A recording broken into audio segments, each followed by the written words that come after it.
মারবে, মা আকাম করে ধরা পড়ছে ছেলেদের হাতে, ছোট বাচ্চারা দেখে ফেলাইছে বিদায় মাতে সেই বাচ্চারে মারি ফেলাই দেবে। এইরকম আকাম করা পাল্টি তুমি আবার বানাবা নাকি? আল্লাহ পাক বলেন ইন্নী আ'লামু মা লা তা'লামুন, আমি যা জানি তা তোমরা জানো না। এই কয়ে ফেরেশতাদেরকে থামাই দিয়া ফাখালাকাল্লাহু আদামা, সর্বপ্রথম মানুষটা বানাইলেন আদম আলাইহিস সালামকে। বিয়াদাইহা আল্লাহ তাআলা, বিয়াদাইহে আল্লাহ তাআলা তার নিজ কুদরতে হাত দিয়ে আদম আলাইহিস সালামের মাথাটা তৈরি করেছেন। ফেরেশতাদেরকে একটা খাকা একটা স্ট্রাকচার দিয়েছে, এইভাবে মাটি দিয়ে গলার নিচের টুক বানাও। ফেরেশতারা নিচের টুক বানায় আল্লাহ আদমকে এই টুক, এখনো পর্যন্ত মাথা সম্পর্কে ফেরেশতাদের অভিজ্ঞতা নাই। আল্লাহ কয় আদম যদি ওইটুক হয় তা কথা কবে কি দেশে? স্পিকার কো, হেডলাইট চোখ তাকো, দেখবে কি দিয়ে? শুনবে সেই ইয়ারফোন কো, কান কো। কয় তা কিভাবে বানাতে হবে? কয় যে এই পাশে অল্প জায়গার মধ্যে এই আসল পার্টসগুলো বানাইতে হবে, এটা তোমরা পারবা না, ওইটুকু আমি নিজ হাতে বানাই। আল্লাহ পাক নিজ হাতে আদম আলাইহিস সালামের গলার উপরের টুক বানাইছে। তো আদমের গলার উপরের টুক বানাইছে মানে আমার আপনার সকলের গলার উপরের টুকে আল্লাহ নিজ কুদরতে হাত দিয়ে তৈরি করেছেন। বলেন আলহামদুলিল্লাহ, আলহামদুলিল্লাহ। তাহলে এবার জানতে পারলাম আমাদের সর্বপ্রথম মানুষটার নাম আদম আলাইহিস সালাম।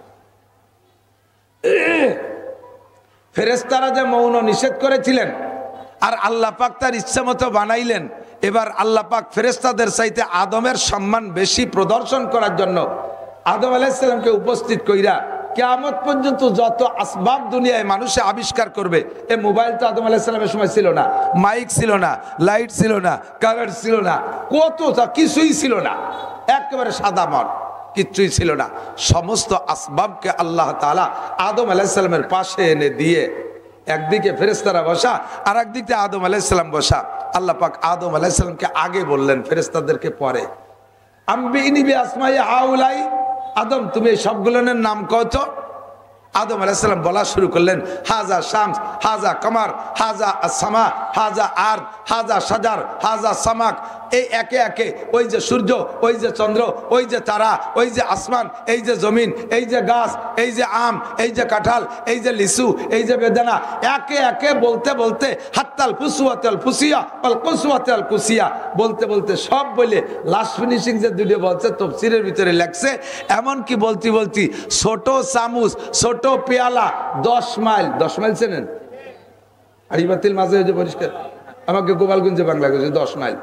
এ 10 মাইলের নামও কইছে, শেষে কি কইছে? অল ফুসুয়াতে আল ফুসিয়া, ঠাসপাদ আর ফুসপাদ, এ দুটির নামও কইছে। জোরে বাইসাল্লি কারে তারে কয় ফুসুয়া, আর ছোট করে সাল্লি ফুসিয়া, এও কয়ে ফেলাইছে। তো আদম আলাইহিস সালাম একবার রিভাইজ দিয়েছে, এবার ফেরেশতারা শুনছে না। আদম তো এর আগে কোনোদিন শোনে নাই। এবার আল্লাহ পাক ফেরেশতাদেরকে বলেন, আম্বিউনি বিআসমাই হাউলা, এবার তোমরা কও, সবগুলোর নাম কও। ফেরেশতারা একদার দিয়ে শুনছে আর একদার দিয়ে ভুলে গেছে, একটারও মনে নাই। জিবরাইল পর্যন্ত ওই জায়গা উপস্থিত, যিনি 104 খানা আসমানি কিতাবের আলেম, উনিও জায়গা উপস্থিত। সবাই মিলে এক বাক্যে বললেন, সুবহানাকা লা ইলমা লানা ইল্লা মা আল্লামতানা ইন্নাকা আনতাল আলিমুল হাকিম। কৌশলী জবাব। ফেরেশতারা এই কথার মাধ্যমে কি কইছে জানেন? স্বাভাবিক তরজমা, আল্লাহ আমরা তো অতটুক জানি, যতটুক তুমি জানাইছো, তার বেশি জানি না, কথা তো তাই। কিন্তু ভিতর যে চিকুন একটা খুসা দিয়ে দিয়েছে আল্লাহরে, যে খুসাটা এবার বেয়াদবি হইলে আদব হইছে। সেটা কি? তুমি আদমরে আলাদা করে পড়াইয়া মুখস্থ করে আইনিয়া এ জায়গার টেপ রেকর্ড ছাড়িয়ে দিয়েছো, সে কয়ে ফেলাইছে। আমাকে তো সেভাবে পড়াও নাই, তো আমরা জানবো কি? কিন্তু ভাষায় সেটা বুঝতে দেয় নাই, আসলে তর্জমার মধ্যে তাই আছে। এরপরে আদম আলাইহিস সালামের লম্বা কিসসা জান্নাতের মধ্যে চলে গেল। আসলেন দুনিয়ায়। আদম আলাইহিস সালাম মোমেন না কাফের? কথা কন। জাহেল না আলেম? শিক্ষিত না মূর্খ? না শিক্ষিত? মূর্খ না শিক্ষিত? একটু একটু শিক্ষিত না। সেই থেকে কিয়ামত পর্যন্ত যা হবে হইছে সব কিছু আল্লাহ তাআলা আদম আলাইহিস সালামকে জানাই দিয়েছে। ফেরেশতারা পর্যন্ত হাইর মিলে গেছে তার কাছে। আসলেন দুনিয়ায়, সন্তান প্রোডাকশন শুরু হলো। উনার সর্বপ্রথম 2টে সন্তান, একটা ছেলে একটা মেয়ে। এই 2টা হাওয়া আলাইহিস সালামের গর্ভে গিয়েছে জান্নাত থেকে, গর্ভধারণ করেছে জান্নাতে। জান্নাত থেকে হাওয়া আদম আলাইহিস সালামের বের হওয়া লাগতো না, দুইটা দিক লক্ষ্য করে আল্লাহ তাআলা বের করছে, জানেন না? উনি যে গন্ধম খাইছে, গন্ধম খাওয়ার অপরাধে বের হয়েছে, এটা না, ভুল বুঝবেন না। জান্নাতের মধ্যে থেকে গন্ধম খাইছে আর গন্ধম খাওয়ার অপরাধে আল্লাহ বের করে দিয়েছে, তা কিন্তু না। কারণ জান্নাতের ভিতরে গন্ধম খাওয়ার যে অপরাধ, ওটা আল্লাহ তাআলা জান্নাতের মধ্যে থাকতেই মাফ করে দিয়েছে। কোরআন শরীফে আছে, ফাতালাক্কা আদামু মির রাব্বিহি কালিমাতিন ফাতাবা আলাইহি। আল্লাহ তাআলা নিজেই জান্নাতে থাকা অবস্থায় আদম আলাইহিস সালামকে রব্বানা যালামনা শিখাইতেছে, আর উনি পড়ছেন রব্বানা যালামনা আনফুসানা ওয়া ইল্লাম তাগফির লানা ওয়া তারহামনা লানাকুনান্না মিনাল খাসিরিন। মেহেরবান আল্লাহ, পাপ পিছলে গেছে, স্লিপ করে পড়ে গেছি, আমার হাতে থেকে কলস ভেঙে গেছে, তুমি যদি ক্ষমা না করো তাহলে আমার উপায় নাই, সীমা লঙ্ঘনকারীদের অন্তর্ভুক্ত হয়ে যাব। আল্লাহ কায় ফাতাবা আলাইহি, আমি আদমের এই তওবা কবুল করে নিয়েছি, জান্নাতের মধ্যে থাকতেই ক্ষমা হয়ে গেছে। ক্ষমা যদি হয়ে থাকে তাহলে বের কেন করলেন? কতক্ষণ ক্ষমা হয়ে গেল তা বের করলো কেন? এই যুবকরা বোঝো, খেয়াল করো, মনে রাখো, পড়ার দিন শেষ। শোনা, তোমরা হাতে মোবাইল পাইয়ে গেছো, আল্লাহ বাসালে আর লেখাপড়া করবা না, পড়ার বাস, পড়ার বাস কোন জায়গায় যে গেছে বাস তা কলাম না, বাস তাও চাষা ছোলা বাস না, হিয়ালা বাস। ওলামাই কিরাম পড়ি টড়ে যা কয় ফেলে টেরে একটু নিয়ে যাইও, দুয়ে মুছে খাতি পারবা। আদম আলাইহিস সালাতু ওয়াস সালাম, আল্লাহ ক্ষমা পেয়ে গেছেন জান্নাতে থাকতে, তাহলে বহিষ্কার কেন হলো? প্রশ্ন না। উনার স্ত্রীর দুইজনে মিলে এক সমস্যা হয়েছে, সেটা হলো এক নম্বর সমস্যা, যতদিন জান্নাতের বৈধ খানা খাইছে অতদিন পায়খানা আসে নাই। বৈধ খানা খাইছে, দেখুন ছাড়ছে, আপনিও জান্নাতে যাওয়ার পরে পায়খানা হবে না, খাবেন আর খাবেন, গলা সমান খাবেন, খাইয়ে দিয়ে এসে পায়খানা করে যাবে, যা খালেন তা তো ওই বেশতে বেরোতে হবে, বেরোবেন না, গাড়গা করে ডেক ছাড়বেন, আবার পেট পাতলা হয়ে যাবে। কন্যা সুবহানাল্লাহ। এতদিন হাওয়া আদম আলাইহিস সালাম ডেকুর ছাড়ছে, পেট খালি হয়ে গেছে, বাথরুম হয় নাই। আজকে এই যে গন্ধম খাওয়ার পরে ক্ষমা হয়ে গেছে রব্বানা যালামনা বলার পরে, কিন্তু গন্ধম খাওয়ার পরে পেটের মধ্যে ওজন ঠেকতেছে, নিচের দিক ডাউন ভাব। জিবরাইল ডেকে কয়, ভাই কেমন যেন ঠেকতেছে, পায়খানা ভাব, জান্নাতের মধ্যে বাথরুম কোন দিক? কয় না, জান্নাতের মধ্যে তো বাথরুম নেই, কত জায়গা করছেন দেখছেন নি কোনো জায়গা? কয় তেমন কি রি? জিবরিল আলাইহিস সালাম আল্লাহকে বললেন, আল্লাহ তোমার আদমের বাথরুম আসছে, জান্নাতের মধ্যে তো বাথরুম নেই, যাবে কোথায়? কয় যে বাথরুম হলো জান্নাতের মধ্যে বাথরুম নাই, দুনিয়া নামক একটা বাথরুম আছে, ওই জায়গায় যে পায়খানা করে চলে আসতে হবে। এই বাথরুম করতে দুনিয়ায় পাঠাইছে। দুনিয়া আদম আলাইহিস সালামের পায়খানা, এক নম্বর। দুই নম্বর, জান্নাতের ভিতরে নারীদের ডেলিভারি হবে না, জান্নাতের মধ্যে নারীদের ডেলিভারি হবে না, বাচ্চা গর্ভধারণ করবে না। হাওয়া আলাইহিস সালাম প্রথম দুইটা সন্তান, এদেরকে গর্ভধারণ করছে জান্নাতের মধ্যে।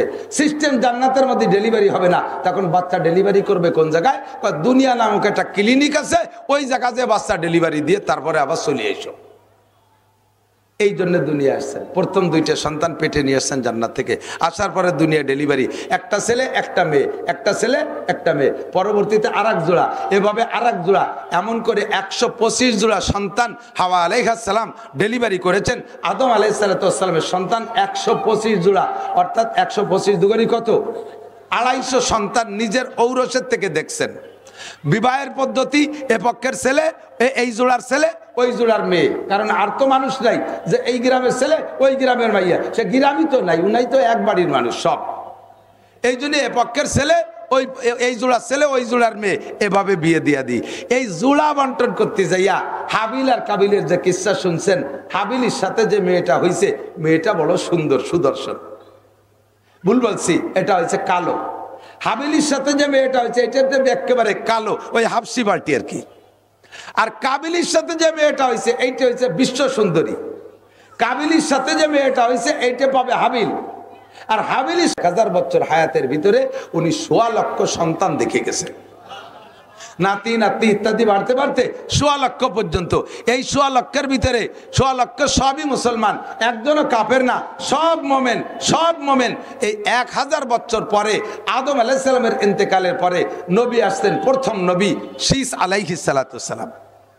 এরপরে নবী আসছে মাহলাইল আলাইহিস সালাম, এই আদম আলাইহিস সালামের সন্তানদের ভিতরে। তখন দুনিয়ায় একজনও কাফের নাই, সব মোমেন আর মোমেন, মুসলমান আর মুসলমান।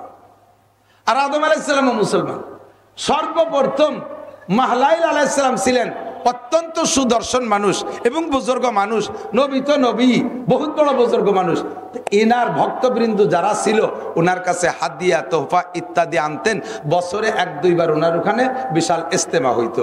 ইস্তেমার সময় খুব হাদিয়া তোহফা আসতো, যে পরিমাণ টাকা পয়সা ধান চাল আসতো, খেজুর টেজুর আসতো, সারা বছর খেয়েও থেকে যেত।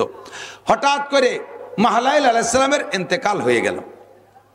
তো মাহলাইল আলাইহিস সালামের ইন্তেকাল হয়ে গেলে সাথে সাথে মিস্টার ইবলিস কায়দা মতো মুরব্বী সাইজে, একেবারে জলিলুল কদর বুজুর্গ একজন সাইজা মাহলাইল আলাইহিস সালামের ছেলেদের কাছে চলে গেছে, যে বলছে তোমার আব্বা যে মারা গেছে এই খবর দুনিয়ায় তোমরা জানাইও না। যদি তোমার আব্বা মারা গেছে খবর জানে মানুষ, তাহলে আর তোমাকে হাদিয়া তোফা দেবে না, তোমরা না খেয়ে মরবা। কাজেই চুপ থাকো, বাপ মরে গেছে কথা কবা না। তোমার আব্বা মারা গেছে, বাপরে দাফন করে দাও। এবার কি করতে হবে, সামনে যে সিজন আসতেছে মানুষ ইস্তেমার জন্য, এই ইস্তেমার সময় আছে যে মুরিদ মুত্তাকিনরা তোমার বাপরে খুঁজবে, ওই সময় তো বাপ দেখাতে হবে, বাপ না দেখালি তো হবে না। তাহলে কি করা যায়, তোমার বাপের স্থানে আমি দেখাই দিচ্ছি। ওই মুরব্বী বলতেছে আমি বিশ্ব ইঞ্জিনিয়ার, আমেরিকা থেকে পড়ে আসছি, আমি আন্তর্জাতিক খ্যাতি সম্পন্ন বিজ্ঞানী, আমি দেখাই দিচ্ছি কোন কই কায়দায় বানালে হুবহু তোমার বাপের মতো একটা মূর্তি বানাইয়া এই জায়গায় বসায় রাখা যায়। তোমার আব্বা যেভাবে চেয়ারে বসতো ওইভাবে বসায় রাখবা, আমি বানাই দিচ্ছি। দেখে দেখাই দেশে। আর সন্তানরা সাদা একটা বাপের চেহারার মতো সুন্দর একটা পাথর আইনা কাটিয়ে কাটিয়ে কাটিয়ে কাটিয়ে সুন্দর করে বাপের মূর্তি বানাইছে। এই ইবলিসই দেখাই দিছে, চেয়ারে বসায় দিছে, যুব্য গায়ে, মাথায় পাগড়ি, সুন্দর করে চশমা টশমা যেভাবে লাগানোর দরকার লাগাই টাকায় বসাই দিছে। এখন সিজনে ইস্তেমার সময় মুরিদ মুত্তাকিনরা আসতেছে, আইসে তো বিগত বছর মুসাফা করছে, মুসাফার মধ্যে টাকা দিছে, এবারও তো তাই দেবে। এখন ওই জায়গায় শয়তানে বলে দিছে এবার কেউ সাক্ষাৎ করতে দিবা না। খুব খেয়াল, শয়তান ইন্নাহু লাকুম আদুউম মুবিন। আব্বা যে আদম আলাইহিস সালামের জান্নাত থেকে বের করছে, আর দুনিয়ায় মূর্তি পূজার সূচনা কিভাবে করে দেখেন। এবার মাহলাইল আলাইহিস সালামের মূর্তি বানাইয়া সুন্দর করে বসাই দিয়ে মুরিদ মুত্তাকিনদেরকে দাওয়াত দিয়েছে, আসো মাহলাইলের সাথে ইস্তেমা। ওই শয়তানি এবার এলান করে বেড়াইছে, ও পোস্টারিং মাইকিং হ্যান্ডেলিং সবও করে বেড়াইছে। লোকজন আসছে, বহুত লোক আসছে। আসার পর এখন মাহলাইলের সাথে মুসাফা করবে। ও গেটে থেকে বলছে হুজুর এবার খুব অসুস্থ, হুজুর ক্লান্ত, হুজুরের সাথে মুসাফা করা যাবে না, আগামী বর্ষে মুসাফা করবা। এই জায়গা তোমরা হাদিয়া রেখে যাও, হুজুর খুশি হবে। হুজুরের কাছে মুসাফা করলে হুজুর হলো ক্লান্ত হবে, বদদোয়া দেবে। এই কয়ে কয়ে মানুষদেরকে বিদায় দিছে, হাদিয়ার টাকা সব গোছায় গোছায় রাখছে, এখানে জমা করছে। মাহফিল শেষ, ইস্তেমা শেষ, লোকজন চলে গেছে। এবার শয়তানে যাইয়া সারা দুনিয়ায় ভিন্ন প্রচার দিছে, এই ভিন্ন রূপ ধারণ করে। আগে তো ওই দিন পিসাব সেজে গেছে, হুজুরের খলিফা সেজে বসছে, আর আজকে অন্য রূপ ধারণ করে বলছে এই মাহলাইল গত বছর এই তারিখে মারা গেছে, আর ছেলেরা ওই জায়গা মূর্তি একটা বানাইয়া সেই জায়গা বাপ সাজাইয়া জামা কাপড় পরায় বসাই তুইছে, তাই তোকে মুসাফা করতে দেয়নি, তাই তোকে মুসাফা করতে দেই নেই। কি কয়, হুজুর মারা গেছে আর আমাকে দেখা করতে দেই নেই, এভাবে মূর্তি বানাই আমাকে কালেকশন করছে। এরপরে নিজে নিজে দেখছে যে যদি এরকম ঘটনা ঘটে তাহলে তো জায়গার কেউ যাবে না, তাদেরকে আবার ভিন্ন ভিন্ন বাড়ি বাড়ি যে তশকিল করছে। আরে মানুষ তো মরিয়ে যাবে, আদম আলাইহিস সালাম গেছে, শীস আলাইহিস সালাম গেছে, কত মানুষ চলে গেছে, আরো তোমরাও মরবা, মাহলাইলও মরছে, তাতে মন খারাপের দরকার নেই। একটা মূর্তি বানাইছে, তারে দেখলে তো তোমাদের মাহলাইলের কথা মনে পড়ে, কাজে ও জায়গা মাহলাইলের প্রতি অনাস্থার দরকার নেই। তবে একটা কাজ করতে পারো, যেহেতু অরিজিনাল মাহলাইল মারা গেছে আর মাহলাইলের স্থানে মূর্তিরে তোমরাই সম্মান করতেছো, তাহলে ও জায়গা যাইয়ে মাহলাইল বা সেই মাহলাইল যে শ্রদ্ধা না করে তোমরা প্রত্যেকে বাড়ি একটা মাহলাইল বানায় নাও, প্রত্যেকের বাড়ি একটা মাহলাইল বানায় নাও, সবাই দেখছেন যে সুন্দর কথাই তো কইছে, তা মূর্তি মাহলাইলে শ্রদ্ধা করতে তাকে বাড়ি যাবো কে, তাহলে আমরা একটা বানাই। এই শুরু হলো মাহলাইল বানানো। দুনিয়ায় সর্বপ্রথম মূর্তি পূজার সূচনা এখান থেকে শুরু হয়ে গেছে। এরপরে শয়তান মন্দির টন্দির বানাইয়া বিভিন্ন যে বড়রা যখন মারা যায় তাদের একটা মূর্তি বানাইয়া এই পুজোর সিস্টেম তৈরি করেছে। সর্বপ্রথম আদম আলাইহিস সালাম আমাদের আব্বাজি, ওনার থেকে নিয়ে 1000 বছরের ভিতরে পৃথিবীতে কোনো মূর্তি পূজা ছিল না। কথা বলেন ঠিক কি ঠিক না? ও দোস্ত, আমাদের আল্লাহর কোনো রূপরেখা আমার জানি না যে তার একটা মূর্তি বানায় আমাদের পূজা করতে হবে। আমরা কলেমা পড়েছি, বলেন আমানতু বিল্লাহি কামা হুয়া বিআসমাইহি ওয়া সিফাতিহি ওয়া কাবিলতু জামিআ আহকামিহি ওয়া আরকানিহি। কলেমা ইমানে মুজমাল। এই কলেমার নাম কি? ইমানে মুজমাল। কি পড়েছেন জানেন? আমানতু বিল্লাহি কামা হুয়া, আল্লাহকে বিশ্বাস করি, দেখি নাই আল্লাহ কেমন, গণেশের মতো 10 খান হাত নাকি আরো বেশি হাত, আল্লাহর কি হাতির মতো সুর আছে, আল্লাহর হাতে কি কুড়েলের ফেঁকা ধরে দাঁড়ায় রয়েছে, আল্লাহ কি দুর্বল যে পিছন দিয়ে বাস ঠেলে দিয়ে দাঁড় করে রাখা লাগবে, বছরের শেষ হতে হতে আল্লাহ কি দুর্বল হয়ে যায়, 3 দিক দিয়ে বাস বাঁধে আল্লাহরে ঠেলে রাখা লাগে, আল্লাহর কি রং আছে বছরের শেষে উঠা যায়, আল্লাহ কয় সিবগাতাল্লাহি ওয়া মান আহসানু মিনাল্লাহি সিবগা। আরে তোদের দুনিয়ার মূর্তিদের রং আছে, ওই রং বছরের শেষ হতে হতে থাকে না, মিস্টেরিয়ানের রং দেয়া লাগে। সিবগাতাল্লাহি ওয়া মান আহসানু মিনাল্লাহি সিবগা, আমি আল্লাহরও রং আছে, তবে আমার রং ওঠে না। আমার রং কেমন তা তোরা জানিস না, আমাকে এক বাক্যে বিশ্বাস কর, কামা হুয়া, ওই আল্লাহকে বিশ্বাস করি যেমন আল্লাহ তেমনই। বলেন যেমন আল্লাহ তেমনই। তার কোনো রূপরেখা আমার জানার দরকার আছে? আছে। আল্লাহর আব্বা কিরা জানার দরকার আছে? আল্লাহর মা কিরা জানার দরকার আছে? আল্লাহর সৃষ্টিকর্তাকে জানার দরকার আছে? আরে আমার সৃষ্টিকর্তা আল্লাহ, তাই আমি জানলেই যথেষ্ট। আমার আল্লাহর সৃষ্টিকর্তা জানার দরকার আমার নাই, আমার নাই। ঠিক কি না? আল্লাহ পাক রব্বুল আলামিন আমাদেরকে দুনিয়ায় পাঠিয়েছেন, আমাদেরকে জান্নাত থেকে পাঠাইছে। আব্বাজির বাড়ি জান্নাত, মার বাড়িও জান্নাত। বাপের সূত্রে যে সম্পদ পায়, সম্পদের নাম হলো পৈতৃক সম্পদ, নাকি বলেন? আর মাম বাড়ির থেকে, নানা বাড়ির থেকে মায়ের সূত্রে যে সম্পদ পায় তার কয় মাতুল সত্য। ঠিক কি ঠিক না?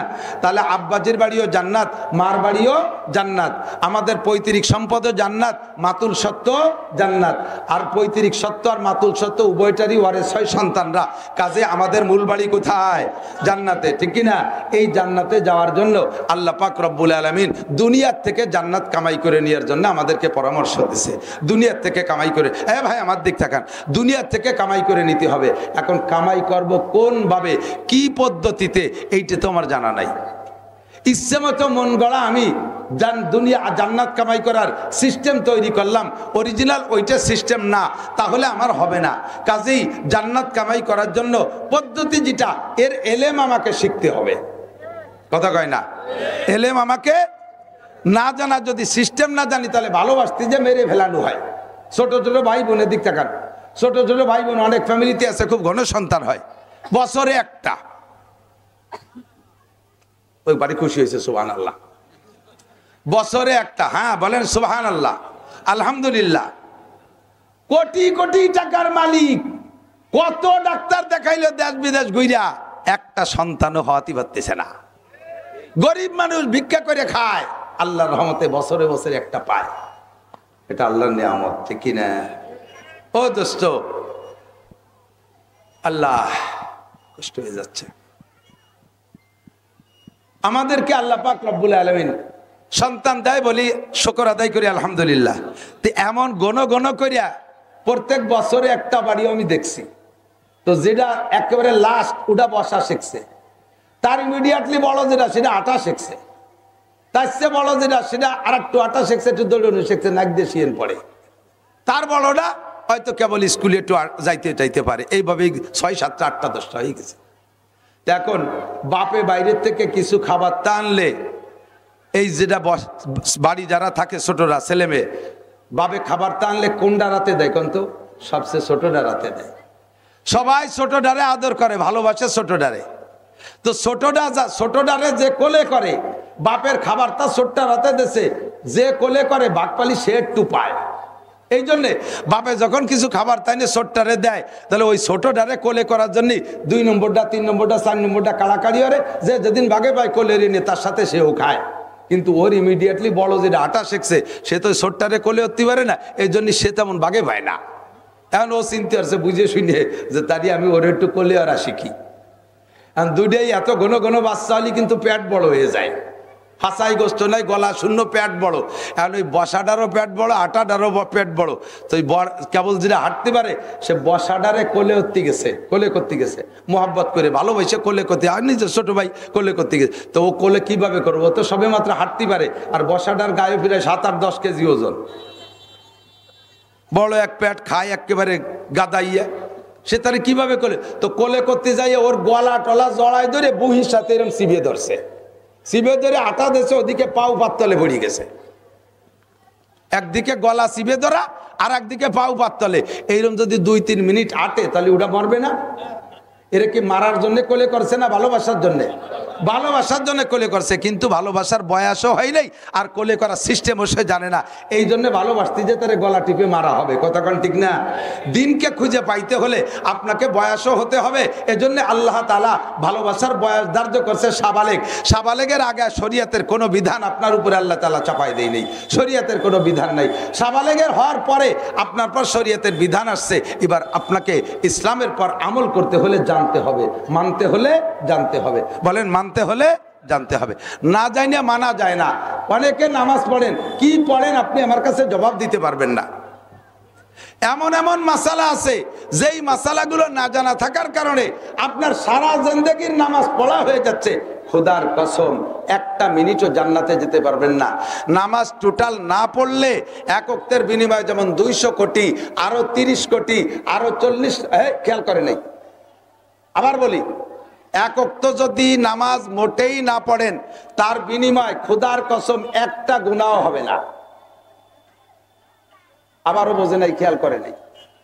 নামাজ না পড়লে কোনো গুনাহ, নামাজ না পড়লে কি হবে না? সাহস পাচ্ছে না, দাঁড়িয়ে আছে, একবার কাটিয়ে ফেললে 1000 কবিরা গুনাহ, একটা মিথ্যা কথা বললে একটা কবিরা গুনাহ, একবার জিনা করলে একটা কবিরা গুনাহ, এক গ্লাস মদ খাইলে একটা কবিরা গুনাহ। এক ওয়াক্ত নামাজ ছাড়লে কয়টা কবিরা গুনাহ কেউ বলতে পারবেন না। কি হয় কি তাই? এক ওয়াক্ত নামাজ ছেড়ে দিলে একটাও সগীরা কবিরা গুনাহ হয় না। হয় হলো নামাজ ছুটে গেলে আপনার নামে বরাদ্দ করা আছে 230 কোটি 40 লক্ষ বছর জাহান্নামে পুড়তে হবে, গুনাহ হবে না একটাও।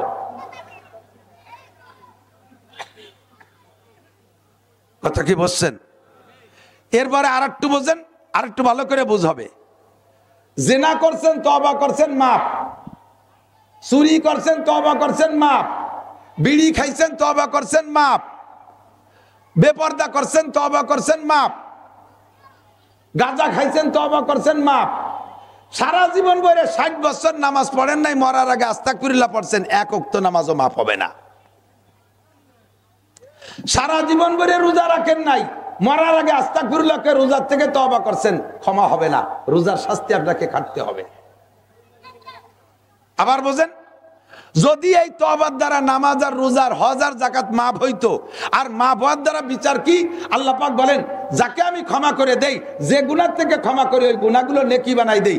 তাহলে আপনি মরার আগে সারা জীবন ভরে নামাজ না পড়ে আস্তাগফিরুল্লাহ পড়িয়ে আপনি সারা জীবনের নামাজের পরিবর্তে সমপরিমাণ নামাজ নিয়ে ক্ষমা তো পাইয়েই গেলেন, সমপরিমাণ নামাজ নিয়ে ভেস্তে চলে যাবেন যে আমি বিটা 60 বছর খাইটে পিঠে ভুড়িয়ে কি এলো। তাহলে কেউ বলবো না মরার আগে আস্তাগফিরুল্লাহ করে মরবো। ভালো করে বোঝেন, এই আমার এলাকায় এক লোক সুফি সাহেব, দরবেশ, খুব বুঝতে হবে, এদিক তাকান, জরুরি কথা। দরবেশ সাহেব, সুফি সাহেব, জিকির করে, বড় জুব্বা, মাথায় পাগড়ি, মানে সে বিড়ি খালিও দস্তারখানে খায়, এত সুফির সুফি। এই সুফি সাহেব লেনদেন আবার ভালো না, আছে না এরকম কিছু? অভাব নাই জি। এই সুফি সাহেব এক ডাক্তারের কাছে 300 টাকার ওষুধ খাইছে, 3 বছর আইজ দেয় কাল দেয় করে 300 টাকা দেই নেই। এর মধ্যে তবলিগা লাগে গেছে তশকিল হইয়া, উনি 3 চিল্লাই চলে গেছে। ওই সুফি সাহেব তবলিগে যাইয়া মানুষের হক সম্পর্কে শুনছে যে আল্লাহর হক নষ্ট করলে আল্লাহ ক্ষমা করে দিতে পারে, মানুষের হক মানুষে ক্ষমা না করলে আল্লাহ ক্ষমা করতে পারবে না। কাজেই বাড়ি যে কেউরে গালি দিলি মাপ চেয়ে নাও, লেনদেন থাকলে সেরে নাও। বাড়ি এসে সুফি সাহেবের কাপকাপি শুরু হয়ে গেছে, ডাক্তার সাহেবের কাছে আগে গেছে। তো যাইয়া ওনার এ জায়গাও লেনদেন সার্ভের ভিতরে টাকা দেবে না, মাপ চার মধ্যে দিয়ে সেরিয়ে আসবে, এই হলো প্ল্যান। তো ডাক্তার সাহেবের তো আজ থেকে প্রায় 30 বছর আগের কথা বলছি, 30, 35, 40 বছর আগের কথা। সেই আমলে 300 টাকার কত দাম। তো সেই সময় উনি টাকা না দিয়ে মাপের মাধ্যমে, মাপ সার মাধ্যমে সারিয়ে আসবে, এই বলে যার ডাক্তারের সত্য 300টা মনেই রয়েছে। এখন ডাক্তার অপেক্ষায় রয়েছে কবে তারে পাই। আর সেই লোক আজকে বাড়ি আসিয়া উনারটুক উনি মাপ চেয়ে আনবে বিদায় কায়দা করে ভাগ তবলিগি যে কথাও শিখছে, যাইয়ে ডাক্তারে বলতেছে, ডাক্তার সাহেব তবলিগি যে সব কিছু শুনছি শিখছি, দুনিয়ার থেকে সব কিছু মিটমাট করে যাওয়া উচিত, কাজেই আমি সিদ্ধান্ত নিছি বাড়ি গ্রাম ঘুরে ঘুরে ঘুরে সব জায়গার থেকে এই লেনদেনগুলো সেরিয়ে ফেলবো। আমি আপনার কাছে যা পাবো, আমি আপনার কাছে যা পাবো সব মাফ করে দিলাম। জীবনে আপনি আমার যা শক্ত কথা কইছেন সব মাফ করে দিলাম। উনি যখন বস্তা ধরে ঢালিয়ে দিছে, তাহলে ডাক্তার সাহেবও দেবে, এই জন্য উনার টুক আগে উনি দেছে যে আমি আপনার কাছে যা পাবো সব মাফ করে দিলাম, আর কোনো চাইলেন আরো আমার দাবি নাই, আর আপনি আমার আল্লাহর রাস্তায় মাফ করে দেন যাতে সমান সমান হয়ে যায়। তো ডাক্তার সাহেব কয়, তোমার সব মাফ করে দিছি, টাকা 300 ফেলাও, টাকা 300 ফেলাও। কয় তা মাফ করলেন কি? কয় মাফ করছি আলো, দেওয়ার কথা ছিল 3 বছর আগে, এই 3 বছর ঘুরাইছিস, এই ঘুরানোর গুনাহ মাফ করে দিছি, টাকা ফেলা। আল্লাহ কয় 16 বছর বয়সে নামাজ ফরজ করছি, ওই সময় পড়িস নেই, এখন বয়স 50, এখন টাকা ফেলা, নামাজ পড় আর মাফ চা, তাহলে এই যে এতদিন ঘুরাইছিস এই গুল্লি মাফ করে দেব। বুঝতে পারছি?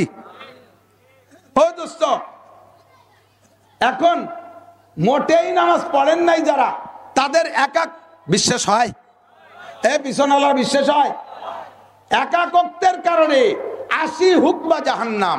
এ মহিলারা, পাগলামি করিস না, ছাগলামি করিস না, গা এলাই দিস না, আখিরাতে ভুল বুঝিস না।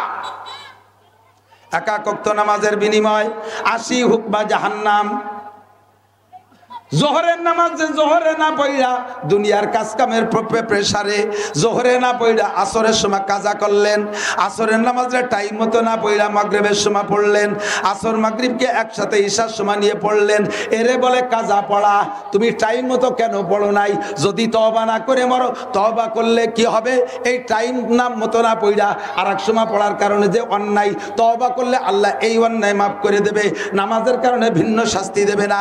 আর যদি তুমি তওবা না করো, তাহলে জোহরে আসরের সময় পড়লে, আসরে মাগরিবে পড়লে, ফজরে জোহরে পড়লে, তাহলে তোমার আমল নামায় যে পরিমাণ অপরাধ জমা হয়েছে, তাতে এক ওয়াক্ত নামাজ কাজা পড়ার পরেও, জোহরে আসরে পড়ে দেওয়ার পরেও 1 হুকবা জাহান্নাম। 1 হুকবা মানে 2,88,00,000 বছর। দোস্তরে, আর যদি নামাজ ছুটে যায়, কোনোদিন তা পড়ে না দেন, 1 হুকবা, 1 ওয়াক্তের বিনিময় 80 হুকবা জাহান্নাম। 80 হুকবারে 240, 2,88,00,000 দিয়ে গুণ দেন, বের হবে 200 কোটি, আরো 30 কোটি, আরো 40 লক্ষ বছর। এ পর্যন্ত কথা শেষ নয়, আর একটু লক্ষ্য করেন। এবার আপনি যে নামাজ পড়ছেন, ওই নামাজ পড়ার পরও নামাজ হয় নাই, নামাজ পড়ার পরও নামাজ হয় নাই, তাহলে কি হবে? কয় পড়ার পরও নামাজ ভুলের কারণে যদি না হয়, মোটো না পড়লে যেমন 1 ওয়াক্তের বিনিময়ে 230 কোটি 40 লক্ষ বছর, ভুল নামাজ পড়লো তোমাকে 230 কোটি 40 লক্ষ বছর। এবার ভুল হলো কিসে তা শুনে নেন।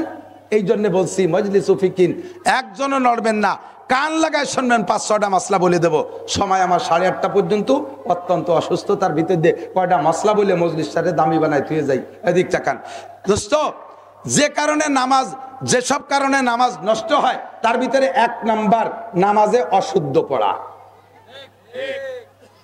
ইন্টারভিউ নেব, মাঠ খালি হয়ে যাবে, সামনে দিয়ে একজনের জিজ্ঞেস করতে, তুই পিছন দিয়ে সব সাইডিয়ে ভয় নাই, জিজ্ঞেস করতেছি না। চেহারা দেখে টের পাই, যে যার ব্যবসা করে সে তার মাল দেখলি বোঝে, এটা কথা কই না? যে যার ব্যবসা করে সে তার মাল। আমি মাল দেখলি চিনি। যখন একটা দাঁড়িয়ে হয়েছে সেই সময়তে ইমামতি হরি, কত ডাটের সুফি সাহেব দেখলাম, 3 খেতায় দিয়ে পাগড়ি বান্ধা, 43 বন্ধের জুব্বা একটা গায়ে, ঘাড়ের উপরে যায় নামাজ, বগলে দস্তারখান, বিড়ি খালিও দস্তারখানে খায়, হাতে কোড়া লাঠি, হাতে 500 দানার তসবি, কানের মধ্যে মেসক গুজা, দাড়ির মধ্যে খিলেল গুজা, বাবের আর অভাব নাই। আলহামদুলিল্লাহ জিজ্ঞেস করছি, গালে প্যারালাইছে, সে শিখেছে করতে পারে না। দোয়া কুনুত জিজ্ঞেস করছি, কয় সে সময় কুলুসুরও পড়ি। দোয়া কুনুতির জায়গা কুলুসুরও পড়ে, দোয়া কুনুতির জায়গা কুলুসুরও পড়লে নামাজ হবে না। এই জলের ভিতরে হলুদের পরিবর্তে হলুদ নাই বিধায় একটু লবণ বেশি দিলেন, খাওয়া যাবে? লবণের জায়গা যদি হলুদ বেশি দেন, লবণ না একটু হলুদ দিয়ে সেটুকু মেকআপ করে দেই, হবে? খাওয়া যাবে? তাহলে একটার জায়গা আরেকটা দিলে যেমন হয় না, দোয়া কুনুতের জায়গা দোয়া কুনুত ছাড়া কুলুসুরও দিলেও হয় না। কাজে আপনাকে এটা শিখতে হবে। দুনিয়ার সব কিছু জানলেন, আইএ পড়লেন, বিএ পড়লেন, এমএ পড়লেন, ইংরেজি জানেন, অঙ্ক জানেন, বাংলা জানেন, পর্চা জানেন, দলিল জানেন, এসে জানেন, বিআরএস জানেন, সিএস জানেন, কত কিছু শিখলেন। আপনি জমি খেত মাপা শিখলেন, আপনি আল্লাহর কোরআনটা মাপা শিখলেন না কে? আপনি কোরআনটা পড়া শিখলেন না কে? মমতাজের কণ্ঠে গান গায়, এই যে বুড়ো, আর বাবা বুড়ো ধান কাটে আর জাকি কুটি কুটি জাকি, লক করে শুনি যে মমতাজের গান গাইছে, বুকটা ফাটতে যায়, এই ছোট ছোট জাকি দেয়। বুড়ো লালন সার গান গায়, বিজয় সরকারের গান গায়, একেবারে হুবহু জাকিতি কণ্ঠে মিল। এই পৃথিবী, এই সময় একটু গান এরম দিতে যায়, এই পৃথিবী যেমনই আছে তেমনই পড়ে রবে। এই জায়গার সামনের দিক দুটি জাকি আছে। সুন্দর এই পৃথিবী ছেড়ে একদিন চলে যেতে হবে, এরকম জাকি আছে, আইডিও জাকি জায়গা। শিখলে কোন জায়গায়? ভাই বলো আর বন্ধু বলো, কেউ না সাথে যাবে, এই জায়গায় আইডিও যাই। সুন্দর, এবার হলো সামনের জাকি। সুন্দর এই পৃথিবী ছেড়ে একদিন চলে যেতে হবে। ঘাড়ের ডগো ঠিক আছে, হাতের জাকিও ঠিক আছে, মাজারের দুল ঠিক আছে, মাজার দুলও ঠিক আছে। আরে বিজয় সরকারের গান গাইতে যাইয়া সব জায়গায় ঝাঁকি কণ্ঠ মিল আছে, মমতাজের ঝাঁকি কণ্ঠ মিল আছে, মনির খানের গানের ঝাঁকি কণ্ঠ মিল আছে। মোহাম্মদী কণ্ঠে কেন সুরো ফাতেহার ঝাঁকি কণ্ঠে মিল নাই? আয়সার কণ্ঠে ও মহিলা কেন তোমার সুরো ফাতেহার ঝাঁকি কণ্ঠে মিল হয় না? ও জায়গা কেন মিলাইতে পারো না? কারাহা বা কলকে আরি জুমলা রাজ বা খুদা তদবির হিলা কায়রাবাস। দুনিয়ার সব কাজ তোমার পরিপাটি, ঘরটা কি সুন্দর সাজাইছো, শোকেস ভরে মালগুলো কত সাজাইছো, আলনা ভরে মালগুলো কি সুন্দর সাজাইছো। আরে তোমার ঘরের ফার্নিচার গুলো কত সুন্দর, দোকানের মাল কি সুন্দর পটিপাটি পরিপাটি। প্যান্টটা কোনো দিন না ধুয়ে পরো না, জাঙ্গিটা কোনো দিন না ধুয়ে পরো না, আরে শার্টটা কোনো দিন আয়রন ছাড়া ব্যবহার করো না, খেতা পর্যন্ত আয়রন করে গায়ে দাও। তোমার এগুলো সব এত সুন্দর, সুরো ফাতেহারে কেন আয়রন করো না? কুলুসুরে কেন সাজায় রাখো না? আত্তাহিয়াতুরে কেন সাজাও না? কোনটা কোন জায়গা পড়তে হবে এটা কেন তুমি জানো না? ভালো করে জেনে নাও। কুল হাল ইয়াস্তাবিল্লাযীনা ইয়ালামুনা ওয়াল্লাযীনা লা ইয়ালামুন। শিক্ষিত লোক আর অশিক্ষিত লোক জীবনে কোনোদিন সমান হইতে পারে না। কথা বলেন ঠিক কি ঠিক না? জাননেওয়ালা বা না জাননেওয়ালা কোনোদিন সমান হইতে পারে না। আল্লাহ কাছে জাননেওয়ালা হয়ে আসো। মানতে হলে জানতে হয়, মানতে হলে জানতে হয়। শরীয়তের বিধান মানতে হলে আগে আপনাকে জানতে হবে। নামাজ সংগঠিত হইতে, এই নামাজ সংগঠিত হইতে 3 প্রকারের মাসালা। কয়? সবাই একটু কইতে হবে আমার সাথে। কয় প্রকার? বলেন। 13টা ফরজ, 14টা ওয়াজিব, 28টা সুন্নতে মুআক্কাদা, মুস্তাহাব সাইজের ছোট সুন্নাহ মিলে 51টা সুন্নাত। এই নামাজ 3 প্রকারের মাসালা দিয়ে আপনি কমপ্লিট করছেন, ঠিক। এবার এই নামাজ নষ্ট হওয়ার 19টা কারণ। কয়টা? তার ভিতরে কিশোরগঞ্জ হজ করে আসতেছি তো কদ্দুর আসলে এটা ফাঁকা বাজছে, গাড়ি দাঁড় করাইয়া ডাকাত 5-7 জন আইসে সালাম কালাম দিয়ে হাসি মুখী কথা বলতেছে, আর অন্য আসে পকেটের মধ্যে হাত দিচ্ছে। তোরা সালাম কালাম দিলে কত পকেটে হাত দিস কা? একটু আগে আপনার রস শুনেছে, আপনি বলছেন অফিস সামায় রিস্কুকুম, আসমান থেকে আপনাকে রুজি আসে, তাই আপনি কইছেন। তো আপনি আসমানের তে নিয়েছেন, আমাকে রুজি এলে আপনার পকেটে, নড়েন না, নীতি দেন। সেদিন এক মসজিদে দেই, সে দাদা নিয়ে গেছে ভুতারে, সে চকলেট রুকুতি গেলি, দাদা চকলেট খা। দাদা চা খাবে না, সে লুঙ্গি ধরে ঝুলি পড়ছে, সে ছাতা গেছে খুলি। আর কতটা দেখি, আপনারা আমার সাথে ঘোরেন দেখবেন, আমার সাথে ঘোরেন দেখবেন খেলা করে। এক জায়গাতে যে মসজিদের পাশে কলা গাছ দিয়ে সুন্দর করে গেট বানাইয়া আলকাতা লেখা। আমি কাছে এই মসজিদের পাশে এখানে আলকাতা, ইমাম সাহেব কি মসজিদের মধ্যে দোকানদারি করেনি? এ জায়গায় আলকাতা কয় না, ওনার বেতন বাই পড়ছে তাই উঠোনের জন্য আলকাতা দিছে। বেতন বাই পড়ছে তাই উঠোনের জন্য আলকাতা দিছে। খুতুয়াতিন, মসজিদে বসে ভাও কথা বলবেন না। কি ব্যাপার, ফ্যান গড়ে না কা? এই তো কমিটি। আল্লাহু আকবার। বেশি কিছু কই না, একটু কইছে। আর একজন ও কি কলরে, আর একজন ঠিকই তো কইছে। ও বাস্তে কিলি শুরু হয়ে গেছে, দুইজনের দাঁত পড়ে গেছে। ওনার সালামি ফিরানো শেষে না, গুড় মাহাই তুইছে কিন্তু উনি আছে না নাই মসজিদের মধ্যে? শয়তানি বলু। তো জুমার দিন সুন্দর করে যুবকরা সামনে যে বসে গেছে, মুরব্বী প্রভাবশালী, ওই যে হুজুরির কাছে রাত্রি শুনছে, সামনের কাতারে ইমামের পিছনে দাম ফজিলত বেশি, অন্য জায়গাতে বসে রয়েছে যুবকরা। উনি পিছনে যে সংকেত দিচ্ছে, তার মানে ফিরে দেখ আমি আইছি, তোরা সরিয়ে যা, ওইসব হবে না। কাশাফাদা সব পিছনে তাই, যেখানে সিট পাবেন ওই জায়গা দাঁড়ায় যাবেন। কোনটিকে তুমি বলিবে, এর তর্জমা হলো কাজী নজরুল ইসলাম রহমাতুল্লাহ আলাইহির তর্জমা। 30 নম্বর পারার তর্জমা আমি দেখছি, কাজী নজরুল ইসলামের 30 নম্বর পারার তর্জমা কাব্য আকারে লিখেছে।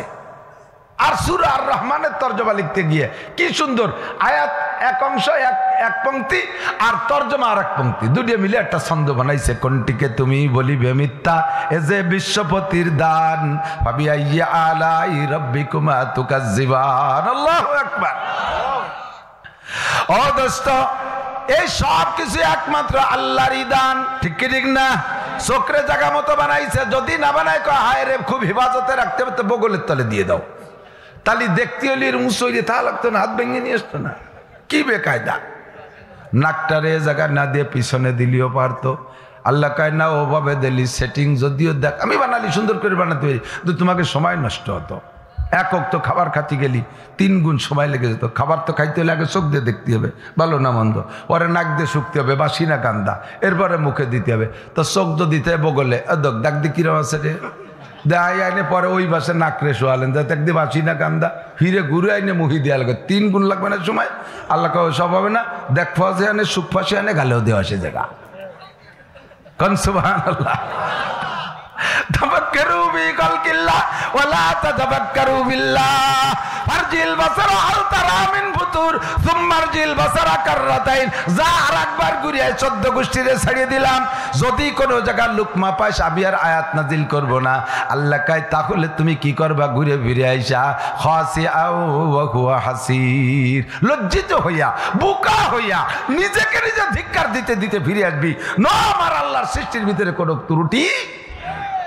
গাছতলা শুয়ে রয়েছে, বট গাছতলা, বড় বট গাছের ফল ছোট না বড়, লাল লাল একটু একটু ফল না, গাছ তো কত বড়। নিচের দিক সে দেয় যে ডাঙ্গায় এই আটখানি কুমড়ো গাছে 1.5 মণিয়া কুমড়ো হয়ে রয়েছে। বিজ্ঞানী অভিযোগ করছে না এইটি, এই যে উদুরটা কয় যে আল্লাহর সৃষ্টির ভিতরে কোনো ত্রুটি নাই। এই তো ত্রুটি। গাছ যেমন হবে ফলটা সেরকম হবে, ওই কুমড়োটা হবে বট গাছের, বট হবে কুমড়ো গাছে। গাছ বড় ফল বড়। এ কতিলা কতি বট দুইটা ছুটিয়াই চোর কপালের পর পড়ছে। ও লাভ দিয়ে উঠে কয় লা ইলাহা ইল্লাল্লাহ মুহাম্মাদুর রাসূলুল্লাহ। আল্লাহ তোমার সৃষ্টি জায়গা মতো আছে। এই দুটো যদি কুমড়ো হতো তাহলে আর আমরা জানা যাওয়ার সময় থাকতো না। এই 1.5 মণি 2 কুমড়ো 3 কুমড়োর গাইতে আমি 3 মণি কুমড়োর গাইতে কবর হয়ে যেতাম। কেউ কুমড়ো গাছতলা শুতি যায় না, বট গাছতলা সই। এই জন্য বট ছোট হোক, 2-4 কুড়ি মাথায় পড়লেও ঘুমের ডিস্টার্ব হবে না, মাথা ভাঙবে না। কথা কন ঠিক না?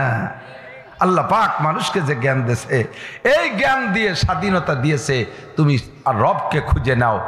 আমি ইচ্ছা করলে পারতাম, কিন্তু আমাকে একটু কষ্ট হতো, কত বড় বড় বিজ্ঞানী রকেট বানায়, বোমা বানায়, কত কিছু বানায়, এত কিছু বানায়ও আল্লাহরে খুঁজে পাচ্ছে না। আমার মতো আইলো নাংলা চাইশো জাইলিয়ে জিয়ে নি, ভ্যান চালানি, রিক্সা চালিয়ে, গরিবের বুলাপান, লেহাপড়া জানি নে, মূর্খ সুর্খ, আমরা কি আমাদের এই বুদ্ধি দিয়ে আল্লাহ তালাশ করি পাতাম নাকি? আল্লাহ মেহরবানি করে মুসলমানের ঘরে জন্ম দিয়েছে।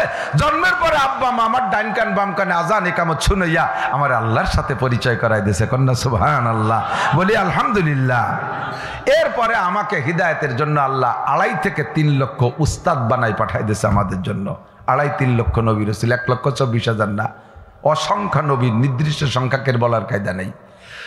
কোরআন শরীফের ভিতরে আছে কয়েকজন, হাদিসের ভিতরে আছে কয়েকজন, এরপরে অসংখ্যার কথা আসছে।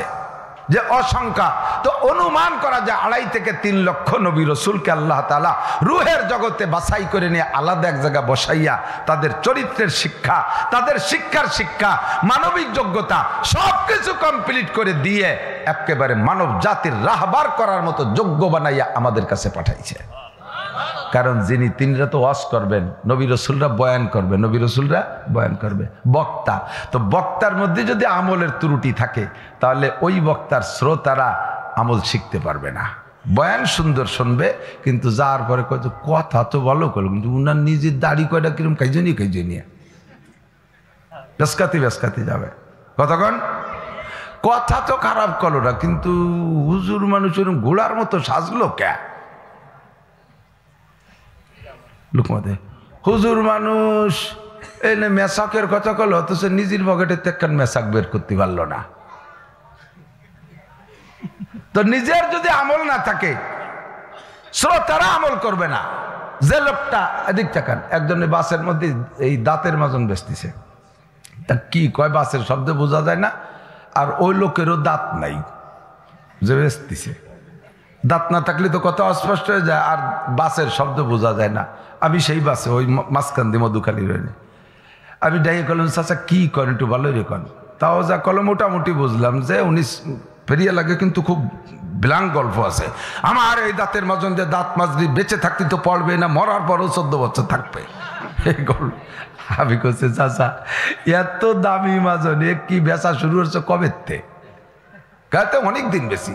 আমি দাঁত কি তোমার কটা পড়ার পরের তে বেছো না আগের তে বেছো? আমি এত বেরো কথা কো। আমি বললাম যে আমার মতো একটুক বুদ্ধি যার আছে সে জীবনও তোমার দাঁতের মাজন কিনবে না। আমি তো বুঝে ফেলাইছি যে এই মাজনে তোমার দাঁত ঠেকাতে পারে নাই, ওই মাজনে আমার দাঁতও ঠেকাতে পারবে না। কথা কন, যেই বক্তা নিজের বয়ানের পর নিজে আমল করে না সেই বক্তার বয়ানের পর উম্মত আমল করতে পারে না, ঠিক না? এখানে আইসে বইসা বক্তারা দেয় যে এই কি কয় যে প্রজেক্টর আগের থেকেই বলে দেয় প্রজেক্টর লাইন রাখিবেন কেন? মা বোনটা দেখে দেখে বয়ান শুনতে পারবে, মা বোনটা দেখে বয়ান শুনতে পারবে। প্রজেক্টরের পরামর্শ দেয় আলেম হইয়া, আমার মাথার উপরে ঠাঠা পড়ার মতো ঠায়। প্রজেক্টর যদি বক্তা যদি প্রজেক্টর ব্যবহার করার অনুমতি দেয়, উম্মতে বানায় ফেলাইছে হুজুর টের পাই না সে একটা ভিন্ন কথা, কিন্তু নিজেই পরামর্শ দেয় এবং প্রজেক্টর চলতেছে বুঝতে পারি তারপরে বয়ান করে। কেন? এদিকটা কেন বলবেন যে তা প্রজেক্টরের দোষ কি? শোনেন দোষ কি? প্রজেক্টর এখানে মেশিন দেশে মহিলাদের মধ্যে পর্দা দেশে না, ওই পর্দার ভিতরে বক্তারে দেখতেছে না, তারা দেখতেছে না বক্তারে। মাঝে মাঝে ফিল্ডে কত মানুষ আছেন তাও একটু ঘুরোই দেখায়, আপনাদেরকেও দেখাচ্ছে। আপনারা এখানে পুরুষরা যারা আছেন আমরা বক্তা সহ আমাদেরকে প্রজেক্টরের মাধ্যমে মহিলাদেরকে দেখাচ্ছে। এটা যদি না জায়েজ না হয় তাহলে মহিলাদের মধ্যে একটা মেশিন দেন, এই জায়গাটা পর্দা দেন, আমরাও দেখি ওখানে কার কার বউ আইছে।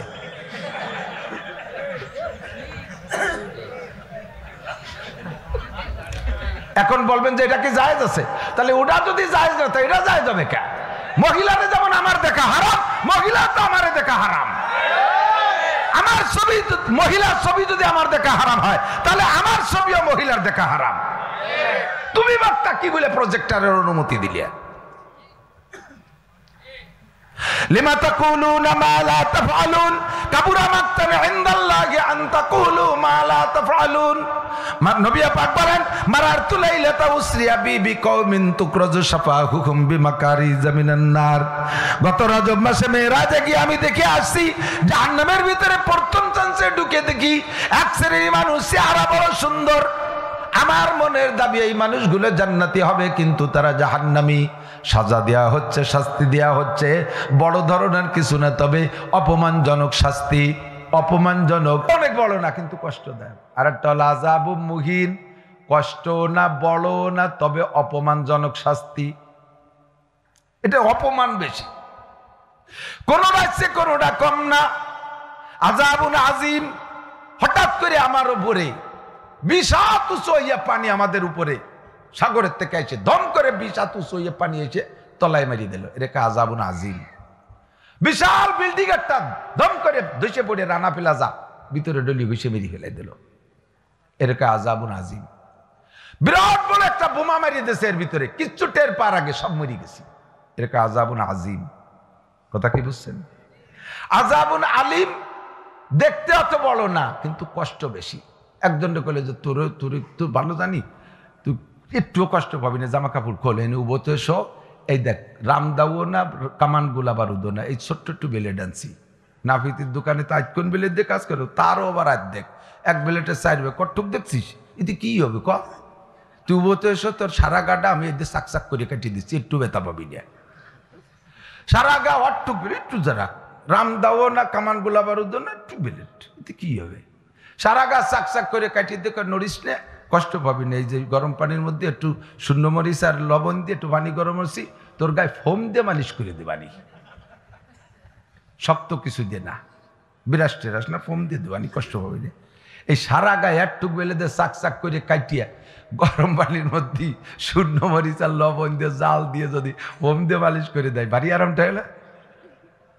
দেখতে ছোট কিন্তু সবচেয়ে কষ্টদায়ক, ঠিক না? একে বলে আযাবুন আলিম। জাহান্নামের ভিতরে কোরআন শরীফের আযাবুন আজিম, আযাবুন আলিম, আযাবুন মুহিন, 3 প্রকারের আযাবের কথা আসছে। কোনটা কেমন তাই বুঝানোর জন্য বলছি। আল্লাহু আকবার। আযাবুন আলিম, আর একটা হলো আযাবুন মুহিন, অপমানজনক শাস্তি। গায়ে গতরে কষ্ট পাবেন না, কিন্তু অপমান সহ্য করা কঠিন।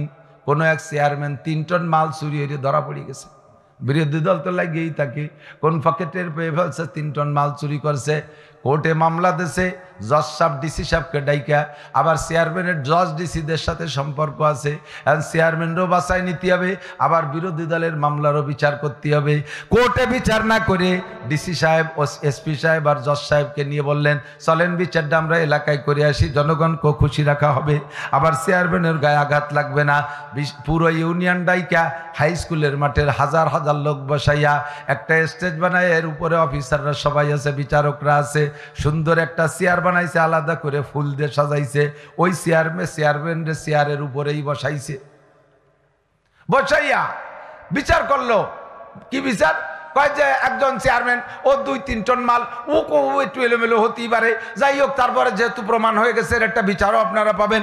তো ব্যক্তি যেমন বিচার সেমন, আপনার মন খারাপ করবেন না। আমরা একমত হইছি এলাকার সমাজের সবচাইতে নিকৃষ্ট যে ব্যক্তি আপনারা বেছে দেন, একটা লোক সবচাইতে সাধারণ মানুষ, তাকে দিয়ে বিচারটা করাবো। সাধারণ মানুষ একজন বের করে এনে বলল, চেয়ারম্যানের বাম কানে তুই এই লতিটি একটা সিপ দিবি, হালকা করে যেন ব্যথা পায় না, খেয়াল রাইস। হাজার হাজার মানুষ সে রয়েছে, ওই লোক একজন ম্যাথর সুইপার, ও যাইয়ে চেয়ারম্যানের বাম কানে একটা লতিতে একটা ডলা দিয়ে বললো যে 3 টন মাল চুরির বিচার এই। এতে কি একটু কষ্ট হয়েছে? জজের চেয়ারের চেয়ারম্যানের চেয়ারে সাজাইছে বেশি, স্টেজে উঁচুরি বসাইছে। এরপরে চেয়ারম্যানের যত্ন সহকারে সবাই সেই সময়টা হাতে তালি দিল, আনন্দের সাথে চেয়ারম্যানের জজের গাড়িতে করে বাড়ি আগে দিয়েছে।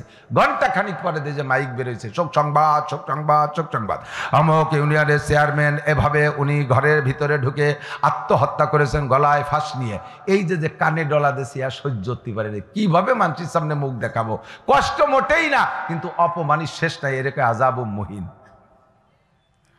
কতক্ষণ পাথর সবাইতে, বিল্ডিং সবাইতে মারিয়ে ফেলানো কঠিন, ওই বেলেটে কাটার চাইতে কঠিন। হুজুরে পাক বলেন, মারার তুলাইলা তাউসিয়া বিবি কওমিন তুকরুজু শাফাহুম বিমাকারিজ মিনান নার। মেরাজের রাতে জাহান্নাম দেখতে গিয়ে দেখি এক শ্রেণী মানুষের ঠোঁট জিহ্বা আগুনের কেচি দিয়ে কাটতেছে, গায়েও আগুন নাই, সাপেও কামড়াচ্ছে না, গুরজুরও পিটান নাই, এদিকে কোনো জায়গা আযাব নাই, কোনো কষ্ট নাই, শুধু ঠোঁট আর জিহ্বা আগুনের কেচি দিয়ে কাটতেছে। জিজ্ঞেস করলাম, জিব্রাইল মান হাউলাইয়া মা শানুহুম, ও জিব্রাইল এরা কারা? আমার তো মনের দাবি এ মানুষগুলো জান্নাতি হবে, এদের এই অপমানজনক শাস্তি কেন দেয়া হচ্ছে? জিব্রাইল বলে, হাউলাই কুতাবা উম্মতিকা, এরা হলো আপনার উম্মতের বক্তারা, এরা আপনার উম্মতের বক্তারা, এরা ইয়াকুলুনা মা লা ইয়াফালুন, নিজে যা বয়ান করত নিজে বয়ানের পর আমল করত না, বরঞ্চ বয়ান করত নিজেকে ভাইরাল করার জন্য, মানুষকে নিজের দিকে আকৃষ্ট করার জন্য, সুর দিয়ে, তাল দিয়ে, গান দিয়ে, গজল দিয়ে, ভঙ্গি দিয়ে, কুহরাই দিয়ে, জামাই দিয়ে, পোশাক দিয়ে, টুপি দিয়ে, পাগড়ি দিয়ে, আবাই দিয়ে, কাবাই দিয়ে, ইরে সোনালি বেরেমের আবার একটা গাই দিয়ে, মাথা দেড়াইতে টুপি, একটা মাথায় টুপি দিয়ে, তার উপরে রুমাল এখান দিয়ে, ওর উপরে আবার সৌদি আরবের টায়ার বেচাইছে একটা। সৌদি আমরা টায়ার লাগাই দেন না, টায়ার খান বেচাইয়া এরপরে আবার ফেসবুক আবার লাইভ লাগাই দিছে। এ কি জন্য দরকার? বাড়িতে বেরোনোর সময় আজকে অমুক জায়গা দিনের দাওয়াতের জন্য যাইতেছি, আগের তো ফেসবুকে ছাড়িয়ে দিছে। সব চোর ডাকাতরা জানে হুজুরকে দুটো পয়সায় রাত্রি হয়। তুমি কয়ে দেছো অমুক জায়গা যাচ্ছি, টাকা দিয়ে বাড়ি যাওয়ার সময় জায়গা দরকার, হুজুর যা যা নিয়েছেন দিয়ে যান। তুমি তো তাকে ভদ ছিড়িয়ে দিছো। বাইরেও যাবে তোমার জায়গা মতো, সুরের দরকার নাই, গজলের দরকার নাই। বুখারী শরীফের ভিতরে যদি একটা গজল দেখাতে পারো, কুরআন শরীফের কোনো জায়গা গজল নাই। গজল দিয়ে আজকে বক্তা ভাইরাল হতে হবে, বড় কষ্ট লাগে। কোরআন হাদিসের মশলা বুঝাও, টান দিয়ে যে টানের ভিতরে কত ডুন কথা কোয়া যায়। আল্লাহর রহমতে আমি না কি গুনাহ নিকালে না হবে না, আমি দাবি করতে পারি অন্য বক্তারা 2 ঘন্টায় যে ওয়াজ করে আমি 1 ঘন্টায় তার চেয়ে বেশি কই, 1 ঘন্টায় তাই বেশি কই। আমার ও টান টনেরও দরকার না, আমার উম্মতরে বুঝানোর দরকার, উম্মতরে বুঝানোর দরকার। আয়াত একটা টাইম দিয়ে তাক মারি বসে তা দিয়ে আল্লাহু আকবার কয় কিনা, যদি না কয় কোন আল্লাহু আকবার, উনি তাল দিয়ে দেয়। বাইরালি স্বভাবই খারাপ, এগুলোর নাম রিয়া। এগুলোর নাম কি? আল্লাহ যারে এই ময়দানে কবুল করবে তারে আল্লাহ তাআলা কান ধরে নিয়ে আসবে। সুরও লাগবে না, তালও লাগবে না, গজলও লাগবে না, কাটা কাটা ভাঙ্গা কথা মানুষ হা করে শুনবে। আল্লাহ যারে কবুল করবে। সর্বনার পীর সাহেবের কি সুর ছিল, দেশটারে পাগল করে দিয়ে গেছে। এরকম বড় বড় উলামায়ে কিরাম, তাদের করে সুর তাল লাগে না, যা বলে মানুষে শোনে, সুরের দরকার নেই। নূর ওলি যথেষ্ট, কথা কোন ঠিক না? যা বলতে চাইছি সেটা হলো আল্লাহ পাক রব্বুল আলামিন আমাদেরকে যে জ্ঞান বুদ্ধি বিবেক বিবেচনা দিছে, এই দিয়ে আল্লাহরে খুঁজে নেওয়া দরকার ছিল। কিন্তু আল্লাহ পাক আমাদের অত বড় বোঝা চাপাই দেয়নি, না সবাই পারবে না, আল্লাহ জানে। এই জন্য 2.5-3 লক্ষ নবী রসুল পাঠাইছে। এই নবীদের পাঠানোর আগে তাদেরকে নিয়ে ক্লাস করাইছে, তুমি সুন্নতের পাবন্দি করবা, তোমার এরকম হবে সুরত, তোমার সিরাত এমন হবে, আখলাক এমন হবে, চরিত্র এমন হবে, দায়িত্ব এমন হবে, উম্মতের ভিতরে বয়ান করবা। কোনোদিন যেন কোনো উম্মত লুকমা দিতে না পারে। তবে তোমাকে যেভাবে আমি গড়ে পাঠাইলাম, লুকমার থেকে বাঁচবা তাও না। এক শ্রেণীর মানুষ লুকমা দেবেই, কারণ যে যা পছন্দ না করে তার সামনে তো তার লুকমা হবেই। কথা বল, এই সুসো চেনেন নাকি? সুসো শিখে ওই যে ইঁদুরির মতো আকবরানি আছে না, গায়ে তিব্বতা তোরের গিরান, ও জেন্টাল চলে গেলি টের পাওয়া যায় যে ভদ্রলোক কেন্দ্রে গেছে। চেনেন? হ্যাঁ, সুসোই কয়, সুসো কয় না, সুসো। 10 টাকা দিছো, আতর কিনে এনে যায় নামাজে